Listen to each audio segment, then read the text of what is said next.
মোৰ কুকিং চেনেললৈ আপোনালোকক পুনৰ স্বাগতম জনাইছোঁ। আশা কৰিছোঁ আপোনালোক সকলো ভালে আছে।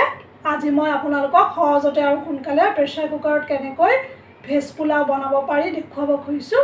আহকচোন আমি ৰেচিপিটো চাই লওঁ। ভেজ পোলাও বনাবলৈ মই এই বাতিটোত এই গিলাচৰ জোখেৰে 2 গিলাচ বাসমতি চাউল লৈ লৈছোঁ। বাসমতি চাউল নলৈ আপোনালোকে জহা চাউল বা বেলেগ চাউলো ল'ব পাৰে, কিন্তু পোলাও বনাবলৈ হ'লে বাসমতি চাউল দিলে পোলাও খাবলৈও টেষ্টি হয় আৰু দেখিবলৈ খুব সুন্দৰ হয়। আৰু এইফালে মই তেলত দিবলৈ এয়া লং, ইলাচি, ডালচেনি কেইটামান, 2টা জলকীয়া, এটা ডাঙৰ চাইজৰ পিঁয়াজ মিহিকৈ কাটি লৈছোঁ আৰু 2 খিলা তেজপাত আৰু কেইটামান কাজু খিচমিচো লৈছোঁ। আৰু এইফালে তৰকাৰী হিচাপে মই গাজৰ, বিন, কেপচিকাম মিহিকৈ কাটি লৈছোঁ আৰু অলপ পনীৰ আৰু মটৰ লৈছোঁ। আপোনালোকে নিজৰ পচন্দ অনুসৰি বেলেগ তৰকাৰীও ল'ব পাৰে। এতিয়া এই চাউলখিনি মই ভালদৰে 2-3 বাৰ ধুই পেলাই এতিয়া চেকনিত পানীখিনি যাবলৈ দিছোঁ। পানী থাকিলে পোলাওখন খাবলৈ ভাল নহ'বৰ কাৰণে পানীখিনি চেকি দিলে ভাল। চাউলখিনি মই এনেকৈ 15 মিনিট সময় থৈ দিছোঁ। এতিয়া মই নেক্সট প্ৰচেছলৈ প্ৰেছাৰ কুকাৰ এটা ভালদৰে প্ৰথমতে গৰম কৰি ল'লোঁ। তাৰপিছত এই চামুচখনেৰে 4 চামুচ মই তেল এয়া দি লৈছোঁ। তেলখিনি ভালদৰে গৰম হ'ব লাগিব। তেলখিনি এয়া ভালকৈ গৰম হৈ গ'ল। এতিয়া মই ইয়াত কাজু আৰু খিচমিচখিনি অকণমান ফ্ৰাই কৰি লওঁ। 2 মিনিট ফ্ৰাই কৰিলে হ'ব। মই গেছটো ল' ফ্লেমত থৈ লৈছোঁ। লৈ পেলাই এইখিনি অকণমান এয়া ফ্ৰাই কৰি আছোঁ। 2 মিনিট পিছত মই কাজু খিচমিচখিনি এই তেলৰ পৰা উঠাই এই বাতিটোত থৈ লৈছোঁ। মই ইয়াত এয়া 2 চামুচ ঘিউ দি দিছোঁ। ঘিউ দি দিলে পোলাও টেষ্টটো আৰু চেণ্ট দুয়োটাই ভাল হয়। মই ঘিউখিনি তেলৰ লগত অকণমান গৰম হ'বলৈ থৈ দিছোঁ। গেছটো মিডিয়াম ফ্লেমত আনি লৈছোঁ।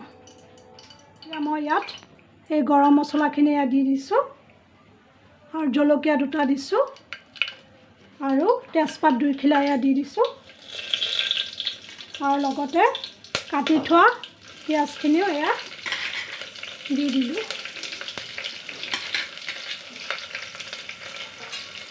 এতিয়া এইখিনি মই 1.5-2 মিনিট সময় গেছটো ল' ফ্লেমত থৈ ফ্ৰাই কৰি থাকিম।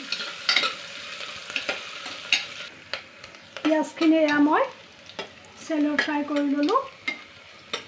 তাৰপিছত ইয়াত মই তৰকাৰীখিনি দি দিম।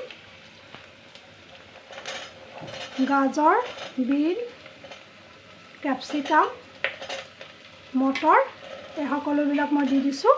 পনীৰখিনি মই পিছত দিম। এইখিনি মই 3-4 মিনিট সময় গেছটো মিডিয়াম ফ্লেমত আনি ফ্ৰাই কৰিছোঁ। 4 মিনিট এয়া মই ধুনীয়াকৈ ফ্ৰাই কৰি ল'লোঁ এইখিনি। এতিয়া মই ইয়াত পনীৰখিনি দি দিম।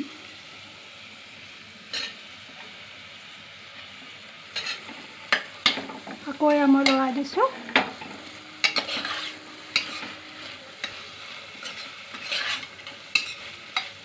ইয়াৰ পিছত মই চাউলখিনি এতিয়া দিম। চাউলখিনি যিহেতু মই চেকি লৈছোঁ, ধুনীয়া জৰজৰীয়া হৈ আছে। এতিয়া মই এয়া চাউলখিনি দি দিছোঁ। এতিয়া মই ইয়াত 1 টিস্পুন জালুকৰ গুড়ি এয়া দি দিছোঁ। 1 টিস্পুন গৰম মছলাও দিছোঁ।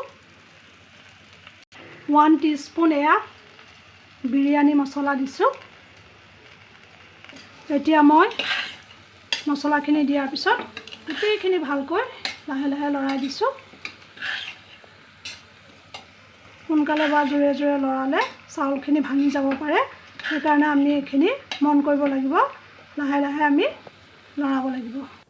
2 মিনিট ভজাৰ পিছত এতিয়া মই ইয়াত পানী দিম। পানী মই এই গিলাচটোৰ জোখতে দিছোঁ। যিটো গিলাচৰ জোখত মই চাউল দিছিলোঁ, সেই গিলাচৰ জোখতে মই এয়া পানী প্ৰথমতে 1 গিলাচ দিলোঁ। তাৰপিছত আৰু 1 গিলাচ এয়া দি দিছোঁ। চাউলো গিলাচটোৰ জোখত 2 গিলাচ দিছিলোঁ, পানীও এয়া মই 2 গিলাচ দিছোঁ, আৰু মই আধা গিলাচ পানী দি দিম। এয়া মই আৰু আধা গিলাচ পানী দি দিলোঁ। পানী দিওঁতে আমি ভালদৰে মন কৰিব লাগিব যাতে পানীখিনি পোলাওৰ অকণমান ওপৰত হ'লেই হ'ব, বেছি ওপৰ হ'লে পানী পোলাওখিনি জৰজৰীয়া নহ'ব। এতিয়া মই ইয়াত এই কাজু আৰু খিচমিচখিনি যে ফ্ৰাই কৰি থৈছিলোঁ সেইখিনি মই দি দিছোঁ। এই সকলোবোৰ দিয়াৰ পিছত মই 1 টেবুল স্পুন নিমখ দি দিছোঁ। নিমখখিনি পিছত দিছোঁ কিয়নো পানী দিয়াৰ পিছতহে আন্দাজটো পোৱা যায়, সেইকাৰণে মই পিছত এতিয়া নিমখখিনি দি দিছোঁ। এতিয়া মই কুকাৰটো বন্ধ কৰি দিম। মই কুকাৰটো বন্ধ কৰি দিলোঁ। গেছটো মই হাই ফ্লেমত থৈ পেলাই কুকাৰটো এবাৰ হুইচেল মাৰিলে হ'ব, বেছি হুইচেল মাৰিলে চাউলখিনি ভাঙি যাব, সেইকাৰণে এবাৰ হুইচেল মাৰিলে হৈ যাব। গেছটো মই অফ কৰি দিলোঁ। প্ৰেছাৰটো এবাৰ হুইচেল মাৰিলে এতিয়া মই প্ৰেছাৰটো ঠাণ্ডা হ'বলৈ দিম, তাৰপিছতহে খুলিম। কুকাৰটো ঠাণ্ডা হোৱাৰ পিছত মই খুলিলোঁ। ধুনীয়াকৈ হৈ গৈছে পোলাওখিনি। এতিয়া মই কাটা চামুচ এখন লৈ ওপৰৰ পৰা লাহে লাহে এনেকৈ দিছোঁ। যদি আমি জোৰেকৈ আৰম্ভণিতে লৰাই দিওঁ তেতিয়াহ'লে চাউলখিনি ভাঙি যাব, পোলাও বেয়া হৈ যাব। গতিকে মই লাহে লাহে লৰাই দিছোঁ। খুব ধুনীয়াকৈ হৈ গৈছে। চেণ্ট খুব সুন্দৰ ওলাইছে, খাবলৈ নিশ্চয় টেষ্টি হ'ব। এতিয়া মই এইখিনি ছাৰ্ভ কৰিম। মই বাতিটোত লাহে লাহে উলিয়াই লৈছোঁ। মই প্লেটত ছাৰ্ভ কৰিছোঁ।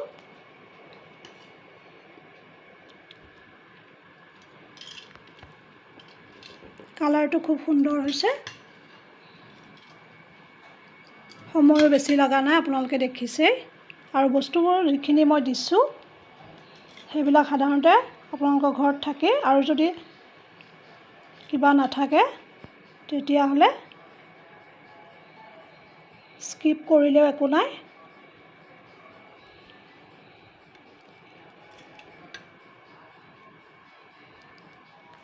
আমাৰ ভেজ পোলাও ৰেডি হৈ গ'ল। মই চিকেনো বনাইছিলোঁ কাৰণে চিকেনৰ লগত পৰিৱেশন কৰিলোঁ। আপোনালোকে এনেদৰে বনাই চাবচোন। মই ভাবোঁ আপোনালোকে বনায়ো ভাল পাব আৰু ঘৰৰ সকলোৱে নিশ্চয় খাই ভাল পাব। পোলাও আপোনালোকে টিফিনতো দিব পাৰে ল'ৰা ছোৱালীৰ, বা কেতিয়াবা আলহী আহিলেও বনাব পাৰে। আজিৰ ৰেচিপিটো ইমানেই। আশা কৰিছোঁ আপোনালোকে ৰেচিপিটো আৰম্ভণিৰ পৰা শেষলৈ চাইছে, আৰু মই ভাবোঁ আপোনালোকে বনাই চাব। বনাই কেনেকুৱা পালে আৰু ঘৰৰ সকলোৱে খাই কেনেকুৱা পালে মোক কমেণ্ট কৰি জনাবচোন, মোৰো ভাল লাগিব। লগতে লাইক আৰু শ্বেয়াৰ কৰি দিব। আৰু যিসকল ভিউৱাৰ্ছে এতিয়ালৈকে মোৰ চেনেলটো ছাবস্ক্ৰাইব কৰা নাই তেওঁলোকে প্লিজ কৰি দিব। আকৌ এটা নতুন ৰেচিপি লৈ আমি পুনৰ লগ হ'ম। তেতিয়ালৈকে বাই বাই।